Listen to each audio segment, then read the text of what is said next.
balik lagi hari ini di segmen Kisuto, kisah sukses tokoh otomotif. Hari ini bakal lain banget, bisa dilihat kan gue kira-kira lagi di mana nih. Ini mobil siapa? Ini keren banget, gue udah lihat dari sini aja, di sana tuh udah seru banget kayaknya yang bakal bisa dilihat. Di sana juga seru sih, sama aja.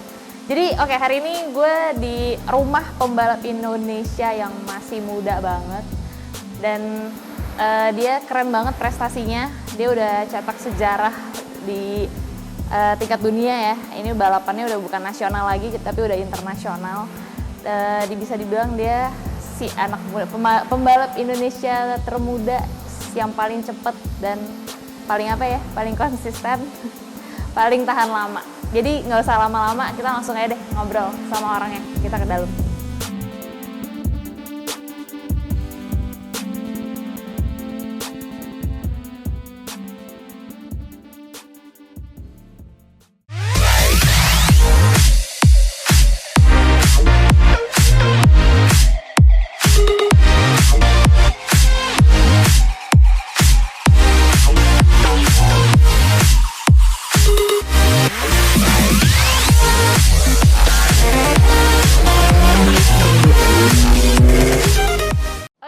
Bisa dilihat hari ini udah ada masnya, Mas Sean siapa?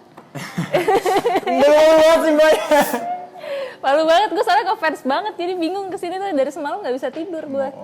Beneran, coba dicek, gue follow lo udah lama, udah lihat dari lama. Terus akhirnya bisa kesini, seneng banget, makasih ya. Udah menyempatkan waktunya yang sibuk itu buat kita datang kesini. Makasih banyak. Apa ya yang diobrolin dulu? Kita ngobrol yang ringan-ringan dulu kali ya. Baru pulang kan nih? Iya. Pulangnya dari Inggris, tapi habis berkompetisi di Le Mans lah yang terakhir. Susah ya ngomongnya, Le Mans saja lah ya. Oke, kita ngobrolin yang balap Le Mans-nya dulu aja kali ya. Iya. Kan kalau gue jujur juga nggak ngerti kan. Pasti yang di rumah banyak juga yang nggak ngerti sebagian, ya kan. Boleh nggak sih dijelasin sedikit itu tuh kayak gimana? Kayak 24 jam itu kan lama banget, pasti capek banget. Jadi championship yang gue ikut tahun ini tuh namanya World Endurance Championship, ya kan. World Endurance Championship yang ya kalau bisa bilang yang lebih ya endurance lah, jangka panjang ya atau. Nah biasanya serinya itu ada dari 6 jam, 8 jam, dan kalau lemangnya sendiri 24 jam. Sebenarnya kan lemang itu udah dari 1923 gitulah, dari kalau kalian nonton film Ford vs Ferrari gitu ya, kan dari dulu ada historic value-nya. Jadi the championship akhirnya terus-terusan dan it is the historic race or historic event yang sekarang ada gitu. Nah, kompetisinya sendiri ya pastinya sulit, tapi di satu mobil itu dibagi 3 pembalap. Dari di 24 jam itu yang race nggak cuma satu pembalap? Di satu mobil nggak satu pembalap, tapi 3. Ada gitu. 3. Itu saya, Stoffel Vandoorne yang bekas Formula 1 McLaren juga tahun 2017-18 kalau nggak salah, atau 16-17, sama Tom Blomqvist, anak Stig Blomqvist, legendary World Rally Champion, dan juga DTM driver dan lain-lain. Oke. Agak nggak ngerti. Terus jelasin lagi dong, itu tuh kalau ada latihannya dulu pasti kan? Iya. Kalau latihannya tuh ngapain? Ya sebenarnya latihannya kan kayak kalau misalnya udah di level profesional tuh di situ kan mainly karena kita nggak bisa actually testing atau latihan, biasanya itu di simulator kan. Jadi ya bukan simulator di rumah kayak ya sering yang di rumah, tapi juga simulator yang di timnya lah gitu. It's untuk bisa development juga dan lain-lain, dan it's a pro thing, kayak simulator kapal terbang atau gitu. Tapi di Le Mans itself karena kan it's one of the longest tracks in the world outside Nürburgring, 13 km, dan juga it's like a half street track gitu. Jadi ditutup dan dapat 1 full day of testing the week before, seminggu, and then abis itu biasalah free practice sama lain-lain biasa gitu. Berarti jadi sebenarnya nggak banyak latihan sih gitu. Nggak banyak ya? Tapi butuh waktu lama nggak sebelum race itu persiapan? Ya persiapannya kan sebenarnya persiapan dari seasonnya juga kan. Maksudnya kan kita juga gini, persiapan balap itu pasti selalu ada kayak bukan ritual lah, ada prosesnya lah, ada strukturnya dan ada kerjanya kan. Dari simulator, debrief sama tim, what setups that we need to change untuk this specific track atau apapun itu, dan a lot of development juga dari previous balapannya dan lain-lain gitu. Tapi yes, untuk Le Mans because it's very special track, it's a very low downforce track karena straight-straightnya panjang dan juga a lot of high speed corners, we need to find the best balance gitu. Dan apalagi tahun ini juga there's tire structure changes dari Goodyear dan lain-lain. Ya a lot of misalnya banyak engineering yang kita harus belajar lah untuk develop mobil atau setup yang terbaik untuk saatnya gitu. Sebenarnya lebih ke proses itu, dan kalau proses ke mental dan physical strength sendiri lebih ke ya maksudnya kan ya aku juga udah di Formula 2 kayak udah 5 tahun dan udah testing Formula 1 dan Endurance Championship ini aku juga udah 4 ronde sebelumnya atau mungkin bisa bilang 6 ronde dengan Asian Le Mans. Jadi ya persiapan itu juga all leads up to Le Mans 24, tapi belum pernah aku ikut balapan 24 jam gitu. Kalau Tom udah pernah Nürburgring 24, Spa 24, and a lot of other itu. Tapi ya it's a very different experience itself, dan soalnya bukan hanya preparation mentally, mungkin emang kita total nyupir dalam mobilnya per masuk mobil dan keluar cuman sekitar 2,5 jam ya, 2,5 ke 3 jam per stint gitu. Tapi kan total fokusnya dan juga kapan kita nyupirnya dari malam ke siang, pagi, sore, sunrise, sunset, itu kan semua juga beda ya, hujan, kering, dan lain-lain gitu. Jadi ya preparasi itu semua juga very adaptive lah, tapi with the experience dan jam terbang kita ada pasti udah bisa beradaptasi. Keren ya, gak ada jeda ngomongnya loh nih. Sorry. Pasti banget loh. Cerewet ya? Bocot banget gue ya? Keren. Berarti pialanya yang ini ya? Yang ini, kemarin yang terakhir kecil ya? Coba kita Pegang lihat, ya. kita lihat. Oh, pegang boleh ya? Boleh lah ya. Udah dipegang baru bilang.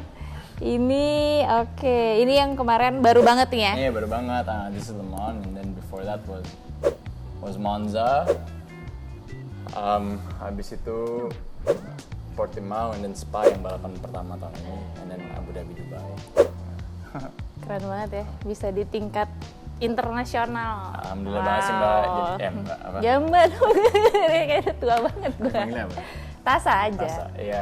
Sama maksudnya kayak alhamdulillah banget kayak tahun ini kita ada total udah 8 balapan ya, dan alhamdulillah kita udah di 6 dari 8 balapan itu 6 balapannya kita bisa di podium. Jadi ya it's maksudnya after the drought I had di Formula 2, it's a redemption year lah untuk aku gitu.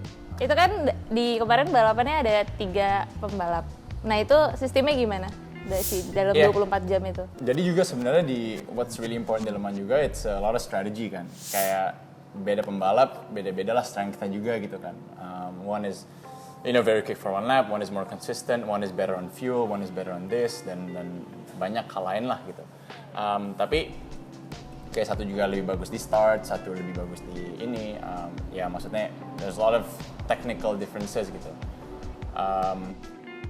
Jadi kita juga bilang basically state-nya itu kayak tadi aku bilang tuh sekitar 2,5 to 3 jam each gitu per setiap kali orang masuk. Habis itu ditukar ke driver kedua, misalnya kalau di aku itu waktu itu Tom, habis itu masuk ke Stoffel, habis itu baru ke aku lagi gitu. Jadi ya sebenarnya kayak gitu, to have the most rest juga gitu.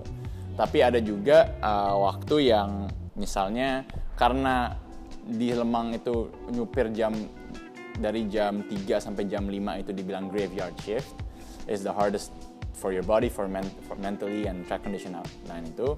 Waktu itu yang nyupir itu Stoffel, he needs more rest lah. Jadi waktu itu pas Tom masuk, habis itu Stoffel, habis itu aku masuk yang untuk sunrise stint. Tom masuk, habis itu langsung aku lagi karena staff needed more time to rest gitu ya, banyak strategi kayak gitulah. Tapi intinya iya, tapi it's also a lot ya yang masuk ke strategy factor gitu, kayak safety car, full course yellow, ya yang kayak gitu-gitulah standard. Tapi ya as a driver terus juga kan di pas kita nyupirnya, if there's a full course yellow, if there's a safety car, kayak if we need to save fuel more atau we can push, we need to save the tires dan lain, ya banyak kayak gitu-gitunya lah. Jadi kayak it's very strategy game di dalam endurance racing, dan juga a lot of things yang kita harus pikirin terus-terusan gitu. Tapi sebelumnya pernah nyangka nggak sih bakal ada di tahap ini? Apa emang dari dulu tuh emang udah kepikiran pokoknya gue harus ada di tahap sekarang gitu? Mungkin kalau bisa jujur enggak ya, karena kan dulu selalu the dream was always Formula One. So kalau dibilang bisa dilihat aku di endurance racing itu mungkin masih agak slim ya. Even though di 2016 aku pernah ikut Asian Le Mans dan 3 series WEC ya, yang alhamdulillah juga pernah podium juga. Waktu itu bareng Antonio Giovinazzi sama Tom. Ya bisa dibilang iya, tapi bisa dibilang enggak juga. Tapi in the end kita pindah ke jurusan ini dan I'm really happy jujur, and it's growing. WEC itself, the history is there lah in Le Mans. Tapi WEC the championship itself di tahun ini aja udah balik lagi ke 3 manufacturer, dan tahun depan udah balik ke 5, masuknya Peugeot dan Cadillac, dan misalnya tahun 2023 udah Porsche, Audi, Acura, Cadillac. So it's around 8 to 12 manufacturers again. So it's gonna be a big fight, even more manufacturers Formula 1. So it's very very interesting lah. Dan juga kan sekarang kalau kita bisa lihat Formula 1 merucut sekali ya, 20 drivers, and talentnya tetap masuk lagi, dan drivers like misalnya Antonio Giovinazzi atau Albon lah yang tahun ini nggak dapat seat. It's very talented yang hilang seatnya kan, dan pasti pada pindah ke sana soalnya Formula E juga future-nya kita juga belum tahu. Jadi ya it's nice for the driver market, it's very nice competition, dan I'm enjoying it lah. Berarti dulu sebenarnya belum pikiran kesini ya? Ya maksudnya kiblatnya, maksudnya kepikiran pasti ada ya, tapi kiblatnya tuh masih Formula 1 kan dulu ya. Sebenarnya malu-malu nih. Rasanya, iya ini malu banget. Saya beneran ngefans, jadi enggak bohong ah. Jadi kayak gini nih, biasanya nggak kayak gini. Oke, ini nggak usah nanya rasanya waktu naik podium dulu deh. Rasanya ikut race itu kan capek ya, pasti diikut apa, maksudnya orang tuh biasanya walaupun udah sering balap, ada nggak sih rasa kayak masih deg-degan waktu mau gilirannya gitu? Nah, atau udah biasa aja? Deg-degan tuh selalu ya, tapi deg-degan tuh kalau untuk aku at least, ya pasti untuk Tasa juga lebih kayak untuk perform yang paling bagus kan. Jadi you're nervous untuk ya berbuat yang terbaik lah gitu. Dan itu terjadi ke semua pembalap lah gitu. Atau semua atlet lah. Tapi ya jujur, it was nervous, tapi it was okay. Tapi jujur karena aku yang start, terus awalnya itu hujan terus jadi kayak to start 24 hour Le Mans, terus waktu itu tuh kayak hujan besar, tapi kan stintnya tuh lumayan panjang ya, terus hujannya udah berhenti, terus mataharinya udah mulai keluar, jadi mulai mengering gitu. Jadi kita pakai intermediate atau wet gitu-gitulah pemikirannya kan, dan akhirnya kita choose to go intermediates, tapi the first 2 laps behind kan mulai under safety car karena masih hujan banget. And kalau di Le Mans kan ya mirip Spa tapi lebih banyak trees kayak gitu kan, terus jalanannya kan bukan full track, jadi ya Spa waktu itu balapannya di cancel, this we still went. Dan pas 2 lap di belakang safety car itu kayak aqua planningnya atau standing waternya kan banyak banget gitu. So kayak kita even 120, 150 kayak di startnya udah mulai ngambang-ngambang gitu. Ya jujur itu gue bukan di celana sih, enggak lah. Tapi maksudnya kayak udah kayak shooting myself gitu lah, kayak man I'm gonna start Le Mans. Soalnya kan starting 24 jam, if you mess it up, everyone's gonna put the blame gitu kan. Tapi in the end kayak we didn't think of that, we just pushed forward. Terus kayak alhamdulillah there were so many spins, there were so many actions, tapi we still kept the position waktu itu, dan in the end we finished second. So. Jadi bonding sesama pembalapnya harus ini juga ya? Iya, bonding itu sangat penting juga sih. Soalnya kan kayak di luar chemistry yang kita ada juga kayak egonya yang bermain gitu. Maksudnya ego tuh kayak gini, it's not only kayak development of the car, driving style beda-beda masing-masing, tapi juga kayak it's kayak pas stintnya itu harus kapan, atau kita harus save fuel atau enggak, dan lain-lain kayak gitu tuh sangat penting, karena mungkin di kertas bisa dilihat satu pembalap itu lebih pelan daripada yang satu lagi gitu. Padahal kan in reality banyak faktor yang bisa bilang oh karena kondisinya paling panas, because he always use heavy fuel, because he never use new tires atau apapun itu, circumstancesnya itu selalu beda dan chemistry itu karena nggak ada ego, they don't care if they look slower gitu loh. Jadi ya itu sih yang important dan akhirnya we have a good chemistry dan bisa alhamdulillah finish di podium terus karena itu. Oke, rasanya waktu di podium gimana tuh kemarin? Ada lambang Rossi-nya yang Nggak, jadi yang kocak tuh yang ketiga sponsornya McDonald, kocak banget. Jadi KFC di atas McDonald guys.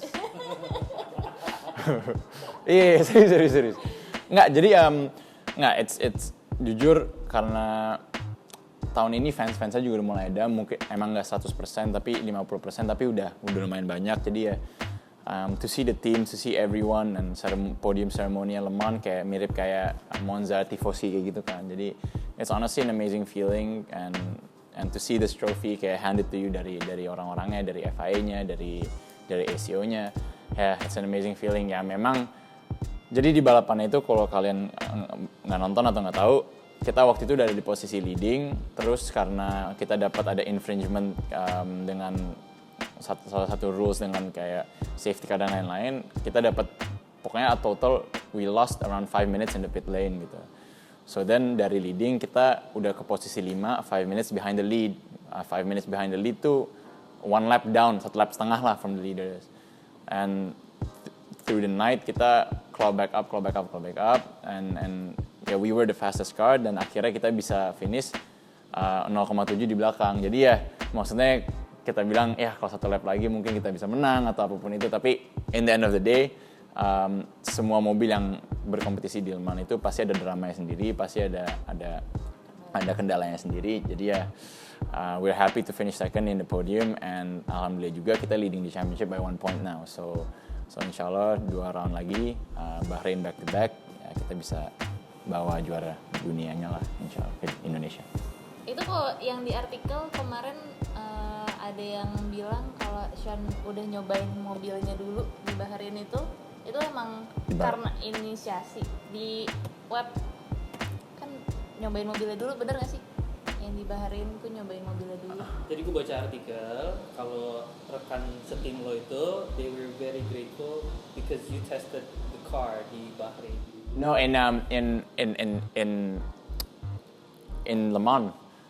Jadi so kan yang kayak aku bilang tadi di hari Minggunya itu kita ada 1 day full. Nah tapi di 1 day fullnya itu Stoffel sama Tom dan ada beberapa rekan pembalap lain itu clash dengan Formula E balapannya. Nah jadi di hari Minggu itu aku drive full the whole day. Biasa kan kebagi kan. And pas dibagi itu ya karena aku dapat the whole car for myself the whole day ya. Karena itu juga baru in Le Mans, I learned the track quicker karena I did a lot of laps. I think I did around 100 laps of Le Mans, which is a lot. Habis itu, we developed the car for the weekend gitu. And karena consistency of one driver dan the trust that mereka kasih ke gue juga, akhirnya kita bisa develop the car that was a good baseline for the race. Ada salah. Pertanyaan gue adalah kalau lu kan race-nya satu tim nih bertiga, itu berarti dapat 3 piala satu-satu. Iya. Dan timnya juga dapat. Jadi ya staff aku Tom dapat piala dan timnya juga dapat piala. Tapi iya. Kalau Le Mans timnya dapat juga kalau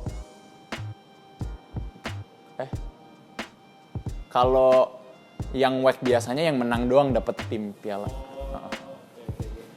Kalau misalnya cuma satu, ini pertanyaan orang umum kali ya, cuma satu, terus lu pengen punya juga gitu ya satu tim itu, do you ask the committee minta panitianya untuk dibikin replika, replika tapi kayak ini yang tim punya kan lebih gede, so we ask a replica for that juga dari Asia. Aku penasaran gitu. Iya.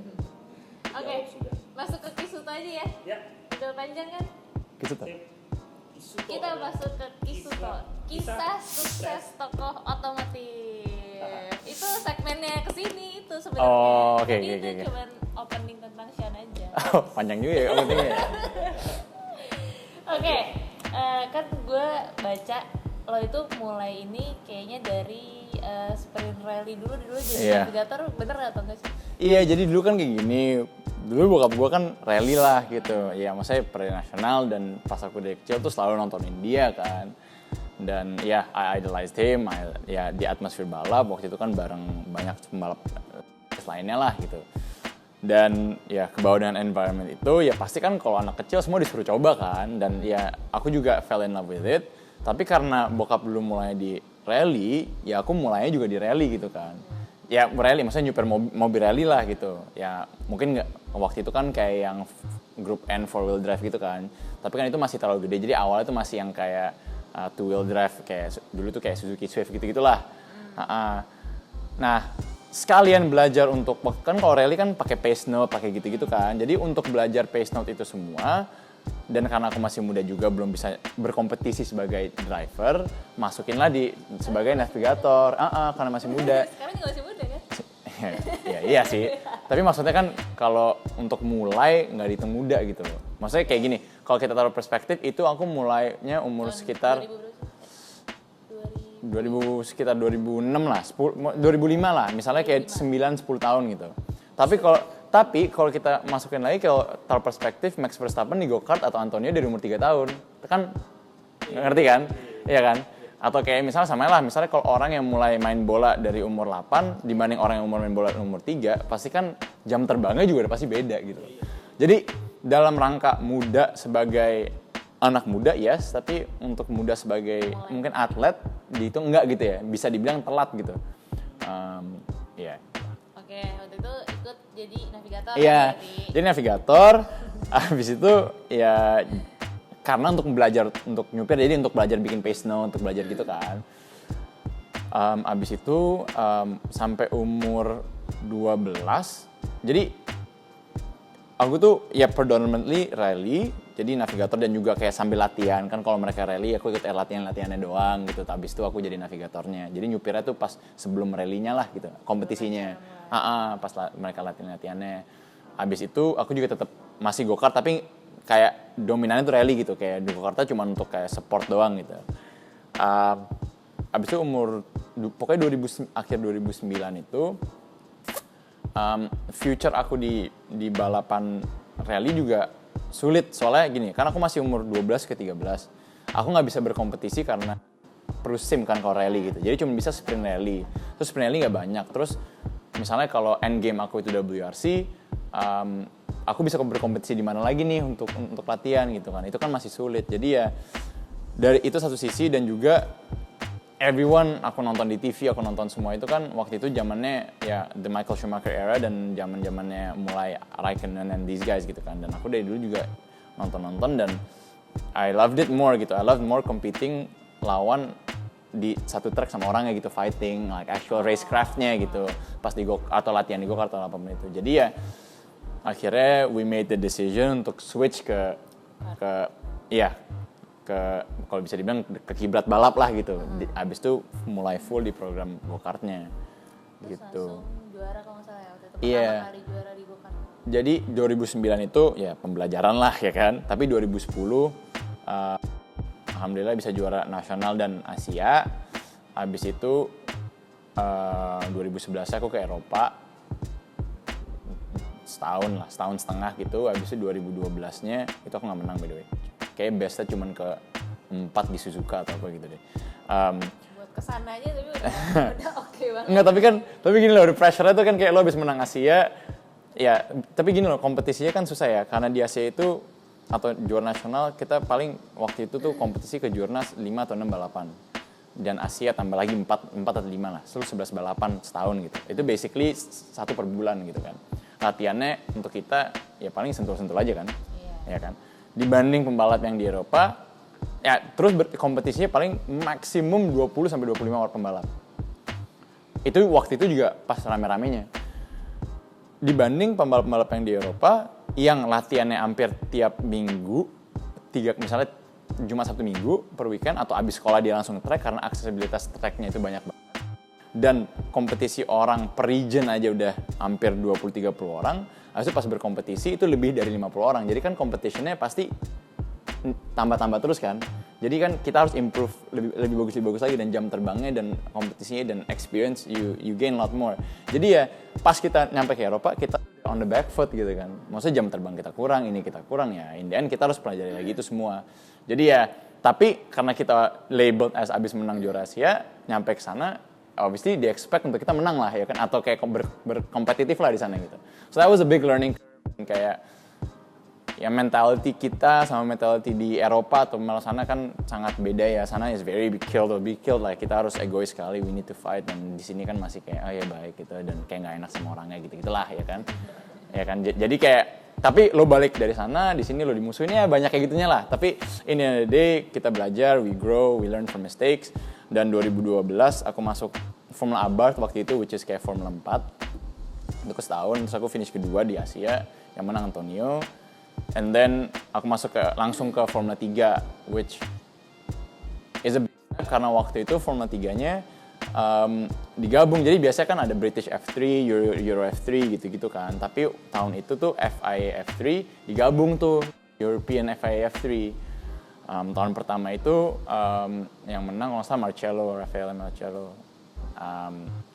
Itu tahun pembelajaran, tapi tahun kedepannya I stayed lagi di Formula 3. And that was a big year. Itu with yang menang Ocon, kedua Tom, ketiga Max Verstappen. Tapi di dalam itu tuh ada kayak Alex Lynn, ada Lucas Auer, ada siapa lagi ya waktu itu? Ya Antonio was there. So many good drivers in that list. Latifi who's in Formula 1 right now. Terus the next year kan kayak Charles sama gitu. And then I went to World Series tahun, tapi World Series tuh kayak lagi declining gitu. World Series tuh dulu sama kayak Formula 2 gitu lah. Jadi dulu tuh ada World Series by Renault and Formula 2. Rio was in Formula 2, so I went to World Series. Tapi World Series was declining, championship-nya kayak tambah lama tambah nggak banyak on, and the support dari Renault-nya udah nggak. Habis itu kita masuk ke Formula 2 tuh 2016 dan 2000. Aku ikut kayak beberapa balapan akhir 2015 untuk preparasi 2016. Tapi my full year was 2016, and that was the year when Rio went to Formula 1 gitu kan. And yeah, in my rookie year I had one podium, tapi I was very inconsistent lah gitu. Dan 2017 again it was very inconsistent. 2018 pindah ke Prema, I had one podium di Monaco, tapi again very inconsistent. 19 teammates with Schumacher, with Mick. Start of the year was strong, tapi gimana ya, new car, I think we didn't get the best out of it. Pokoknya in my Formula 2 season, I learned a lot gitu. I think the speed was always thereabouts. Tapi in the end, we never put things together. And ya misalnya, memang bisa bikin bukan alasan ya, tapi kayak something did always happen. Tapi ya mungkin emang bukan arahnya dan bukan emang harus terjadi di sana. Tapi ya in the end, alhamdulillah banget when I moved to endurance racing sekarang. In the end, I'm able to show what I'm capable of, and alhamdulillah kita bisa juara-juara lagi lah. So I'm happy. Redemption. Gitu sih. Oke, berarti sebenarnya dari dulu udah suka otomotif atau Yes. biasa aja atau malah nggak suka? Maksudnya dari kecil? Dari awal dicekokin si otomotif ini, lo nya emang suka just Enggak, iya jujur this is what people think ya. Mungkin karena my dad was very dominant gitu. Banyak orang yang bilang kayak Sean mah cuma dipaksain bokapnya gitu, karena ya itu dream bokapnya lah atau apa gitu. Sebenarnya it's very wrong gitu. I think I'm very much in love with the sport, tapi I just don't show it gitu. Tapi I show it when I'm in Europe, I show it when I race gitu. Karena kan there's a lot, it's a very professional sport juga gitu, and I love the engineering side, I love the strategy, I love all the small bits yang data and everything gitu yang kita harus belajar, and I'm very passionate about it. Dan sebenarnya adalah motorsport itu salah satu one of the ways for me and my dad to bond together gitu. Even though it's never eye to eye ya, even though it's never kayak selalu kayak happiness kayak mungkin bisa dibilang banyak berantemnya juga gitu, tapi in the end it's what made us closer together. So if you ask me if racing was always my love of the sport, yes, I always loved it and it's always been my passion. Tapi kalau ditanya lagi apakah selalu jatuh cinta pada balap, mungkin aku bisa bilang enggak juga, karena di tahun Formula 2 itu I was very frustrated and the thing that I loved turned into something that I hated gitu. kayak aku di sini tuh bukan karena ABCDE gitu, karena aku harus bilang di sini, dan akhirnya I'm putting pressure on myself and I'm not driving freely. I'm not doing it because I love it and because I believe in myself gitu. I'm doing it for other reasons. And that was my biggest problem. And that's why I never really did a step gitu. And as soon as I accepted it, it was hard to accept it, but as soon as I accepted it, like tahun ini, I was able to perform better. Okay. What was it? What was the thing that you love turned into you hate? Racing. Racing? Yeah. Okay. Because I loved racing, it was my passion, but then, you know, results never came. Something's always, kayak, suddenly the car, like, the DRS-nya stuck open, and there's always something, and ya, maksudnya di luar netizen kata apa-apa, atau di luar apapun itu, even though you're doing a good job, you have the speed, in sports, orang cuma ngeliat hasil kan. Yeah. In the end of the day, if Prosesnya prosesnya nggak pernah dilihat, so you get frustrated juga, even if all the process, even everything you're improving, but the result itu nggak di sana, and that was really frustrating. Dan tambah lama, tambah sebel, tambah kepingin show, and then you're not driving freely, and then ya gitulah yang terjadi. Ya itu sih. Okay. Tapi ketika lo bicara tentang passion, you mention passion gitu ya. Do you remember the moment ketika lo tahu bahwa ini dunia balap ini akan jadi passion lo? Or you gonna live this passion forever, for life? I think I'd never lose the passion of racing, you know. I think kayak reality untuk kayak when I have to retire or when I have to do other things, yes, of course, but I would never lose passion of the sport gitu. Like I'm not there for the fame or whatever. It's really for pure satisfaction of racing gitu. Soalnya kayak I love studying a lot, and not kayak I love watching each and every kayak mungkin bukan cabang kayak motor gitu, I'm not into that gitu. Tapi from even now from F3, F2, F1, WEC, Blancpain series or whatever it is, yang some things that I can see and I could learn, I watch it gitu. Dan ya kan, for example kayak I worked with a lot of teams yang kayak ya dulu kan zaman Toro Rosso, you know, I still keep in touch with them, and then kayak you know, Prema or whatever, like who's the new driver coming up and all that, you know, like I love it, I want to know gitu. And I think that passion will never end gitu. Sebenarnya dia gak usah ditanya tagline-nya, dia udah jelasin dari tadi. Arti mobil. Kan kalau orang ditanya, mungkin kalau yang bukan pecinta mobil gitu ya kan pasti standar jawabnya kan. Tapi aku tuh pecinta motorsport tapi bukan pecinta mobil ya. Beda loh. Kayak I'm not that passionate in cars gitu. Like misalnya gini ya, lo tanya Akbar Rais atau tanya siapa gitu, pasti jawabannya lebih more motivated dan gue tuh kayak ya sesimpel jawab aja, kayak menurut lo mobil tuh buat lo apa gitu, selain alat transportasi gitu, apa ada arti lain, apa ya biasa aja ya cuman buat alat transportasi aja. Enggak, ya I love cars gitu, tapi I love it more in terms of kalau gue nyuper and how it feels. I don't really, gue tuh bukan yang kayak oh gila man, ini tuh V8, ini twin turbo, this is no, I'm not like that. I'm more of a man, if this car drives so good, it doesn't oversteer like this, like when you put the car into the corner, like the balance is nice, kayak gitu loh. And the power, like how it comes through, there's no retardation, it's good, and the power curve is nice, kayak gitu loh. I like that sense of driving gitu. Misalnya kayak I don't care if it's a V6 turbo, if it's a V8, if it's a hybrid or whatever, kayak if the power is nice, if the drive is nice, then I like it gitu. Tapi ya lebih di sisi situnya sih gue. Jadi kalau dibilang kayak feel ke mobilnya sih. Iya, gue lebih suka driving and motorsport, bukan mobil gitu loh, ngerti nggak? Tapi kalau mobil itu sendiri yang menurut Sean paling nyaman, ada nggak? Paling nyaman. Okay, so my dream car, misalnya gitu ya, if you have my dream car, I would want, misalnya kalau yang dari dulu, gue suka mobil-mobil dulu ya, jadi I would say Eleanor Mustang, yang thank you, yeah, Mustang, I'm lucky enough to have that. Then I really love kayak, I think the new Porsche GT3 RS is really nice. I think a Porsche is kayak it just drives so good gitu. I'm not a big Ferrari fan, I'm not a big Lambo fan gitu. Tapi Mustang ini enak To drive? Yes. No, it's piece of trash. It's a piece of trash. But it's so simple that it's funny gitu loh, ngerti gak sih? Like you put full lock, you put the power, and it's like it's nice. It's kayak kocak aja gitu. If you ask like if the car is gonna go quick in a circuit, no. Tapi kayak it's just the purity of how simple the car is and then how you drive it. Ya kocak aja gitu loh. And if you ask me what was my favorite car driving growing up, the best car to drive was the last V8 M3. The E92 I think kalau nggak salah. That car, gila man, itu gampang banget. You put everything off and belum ada kayak ribet kayak lo harus pencet ini 3 detik ini lah. Lo kayak nyupin, it's just so easy to drift and the power curve was so nice man. It's so good, so good. Coba ceritain kisah sukses lo atau achievement lo yang paling berharga buat lo dari sekian banyaknya ya. Boleh dari dunia balap atau dari yang gak balap juga nggak apa-apa gitu.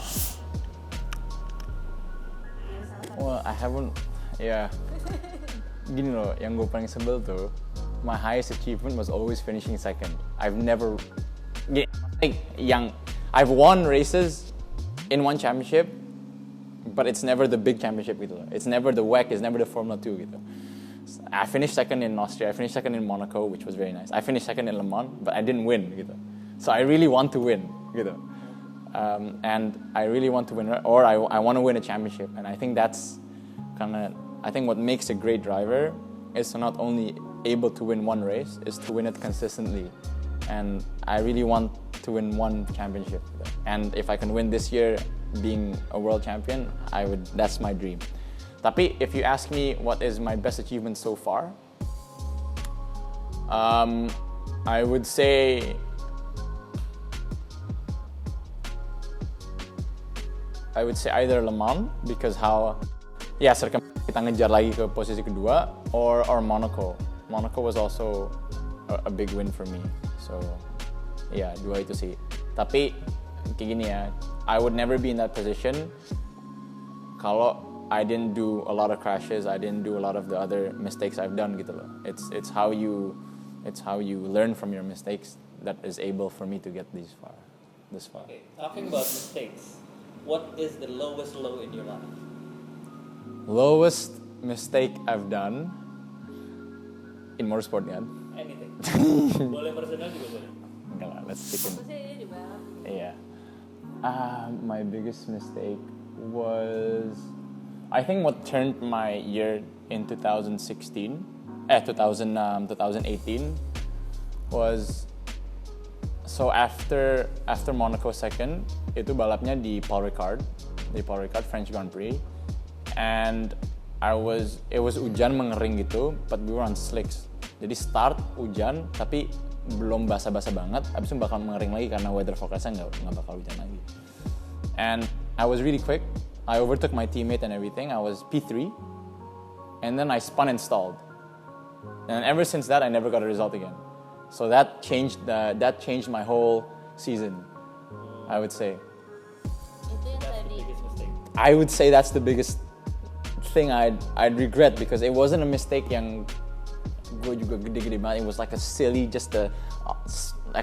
spin gitu, which everyone was spinning, but I didn't manage to get the clutch in time, and I stalled the car, and then I couldn't restart, and I think after that I was really frustrated, and then I could never get the mojo back.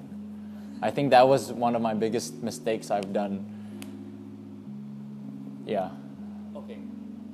Itu kan titik you might say tersusah. It took you a while karena lu juga waktu itu frustrated banget. How did you cope with it? Yeah, the journey is long, dude. So we had like a big team. We had a sports psychologist. I had everything, and yeah, man. Yeah, this sport is crazy, gitu. Yeah, it's basically kan sports psychologist is to how to get the best performance out of you in that one given time, because in that one lap in qualifying, in during the race, and in the start or whatever. And kayak gue bilang tadi, basically my biggest thing was I was always putting pressure on myself for the wrong reasons gitu. And I'm the type of person yang really high and then really low, you know, I could go very moody like that, and it's how to keep it stable. And in the end, kayak it took me long ya gitu loh. Even so, 19 I started well again, and ever since a dip in the results, and then I get very shaky. Or during kayak misalnya habis 4-5 balapan karena things that we cannot control, I get very frustrated and then I get shaky again. And it took me until this year to really understand that you just really can do what you can control, and you just have to trust in yourself and believe in yourself. Like because you've put in the work gitu loh. Beda ya kalau kita nggak kerja ya. You've put in the work, you are able to do the lap times, you are able to drive how the others are driving. Tapi ya, you just need to drive, and then you let instincts drive you, and you just think on the things that are important. Misalnya kayak fuel targets, or oh man, I took this a bit. Misalnya I went a bit too quick, or I braked a bit too late. For the next lap, you know what to do gitu. But let instincts drive you, because if you think, it's always too late. That's one, and two, you really just need to have the shortest memory ever gitu. Kayak Dory gitu, tau nggak? Finding Dory gitu. Kayak if you do a mistake, yes, I did a mistake. You know why you did the mistake, because you're a professional, you know. Learn from it, and then forget it ever happened. And trust yourself again the next time you're always gonna do. Because that will always haunt you, and then you're never gonna improve. That is, for me, the biggest thing. And to do it for yourself. That is the biggest thing. Bukan karena pressure dari bonyok, atau keluarga, atau sponsor, atau negara, atau apapun itu. In the end, yes, when you win, you say that. But in the end of the day, you have to do it for yourself, because it will never work if you do it for everyone else. Ya, jujur pesannya itu sih. Soalnya kayak, dan proses itu pasti nggak bakal gampang ya. Dan lo bakal frustrasi, dan lo bakal, ya maksudnya dibilang sabar juga susah juga gitu. Tapi ya, in the end, it's part of the process. But learn that whatever you love, you have to keep doing it, and you always have to fight for it gitu loh. Konsisten. Yeah, consistent, and jangan, like, you know the term never give up, but you really can't give up gitu. But you also have to do it for the right reasons gitu. And to mainly do it for yourself, I think that's the biggest reason. Kayak lo harus, ya maksudnya gini loh. Misalnya, papa gue meninggal, I want to do it for him. Yes, you find that as motivation, but in the end of the day, kayak that's the last step untuk kayak kalau lo udah capek lo latihan terus kayak untuk lo terus lagi, yes. Tapi when you're actually competing, do it for yourself to have fun also gitu. Because if you're not having fun, if you're not doing it for yourself, nggak bakal perform. Ya benar. Benar. Sip. Oke. Sebelum ditutup, 3 kata yang mendeskripsikan Sean Lyle tuh apa sih? Jangan jawab PKFC ya. Enggak, 3 kata. I would say I'm apa ya? I'm very sebenarnya aku anaknya ketutup, tapi I'm very also extroverted in a way, kayak gue ya berbincang gitu. And I'm very like I like to apa ya? I like to have fun. I like to be funny gitu loh. Kayak to always lighten up the mood in the place. Even though sometimes gue yang perlu lighten up, but yeah. Tapi kayak I like to Introverted, extroverted, funny. Yeah. Funny. My life is funny. Now I'm kidding. Soalnya dia yang cairin suasana, jadi aku yang gugup hari ini. Masih stuck. Enggak lah. Oke, jadi jawab cepet aja ya. Iya. Cepet banget ya. Iya. Secepet lo. Iya. Yang pertama, siapa presiden RI ketiga? Anjir.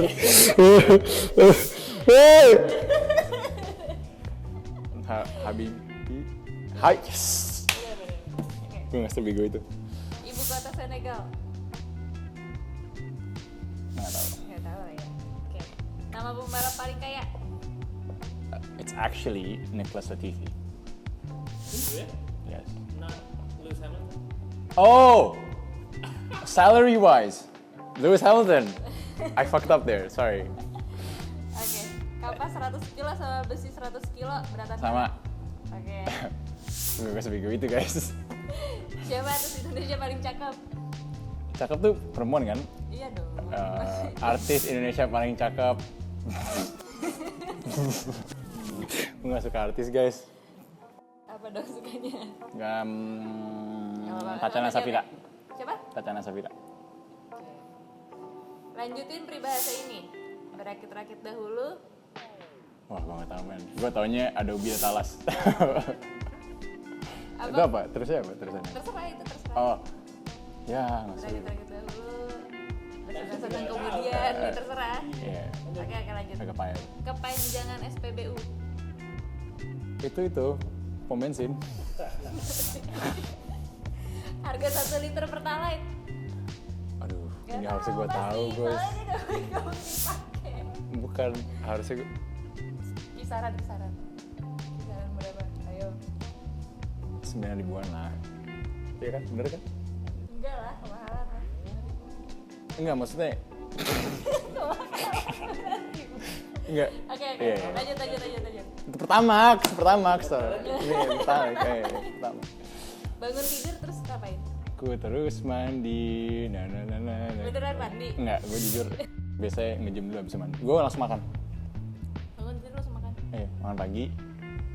Olahraga, abis mandi, antar. Ngecek HP gitu ya, Oh! biasanya tidur melek.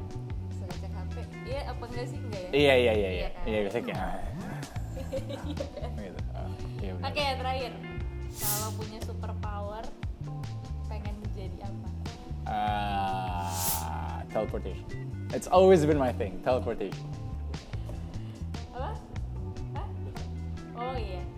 Belum terakhir berarti ya, ada lagi, nggak ada sih soalnya di sini. Dia Dosa terbesar. dosa lo waktu SMA. Dosa. Guys, banyak guys kalau dosa zaman-zaman SMA guys. Ya udah. Banyak guys. Bisa disebutin Ya apa? dosa-dosa SMA biasa lah, ya kan. Yang lucu-lucu aja. Yang lucu-lucu aja. Nggak ada yang lucu. Ya biasalah anak-anak muda guys, gimana sih? Ya kan. Oke. Ya udah. Kisah kasih di sekolah. Oke. Udah selesai, gue gak banyak ngomong hari ini, malah Kandre yang nanya. Seru banget ya. Malah dia yang banyak Gue mau ngomong. bayangkan. Jadi satu alasannya karena gue emang ngefans, jadi emang gue jadi grogi. Yang kedua, dia ngomongnya kalau gue potong kayaknya jadi nggak enak aja, soalnya pasti lupa nanti dia kalau dipotong, ya nggak sih?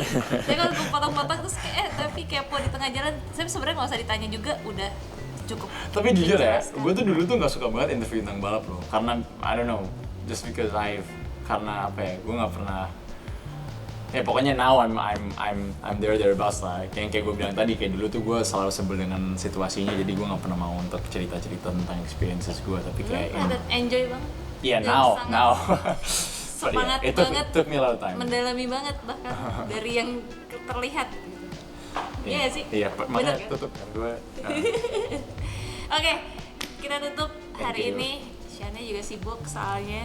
Jadi jangan lupa lo nggak punya ya? Like, comment, and subscribe. Bukan ya? Salah ya? Iya dong. Iya, bener Lo ya? aja deh yang ngomong biar pada subscribe gue. Iya.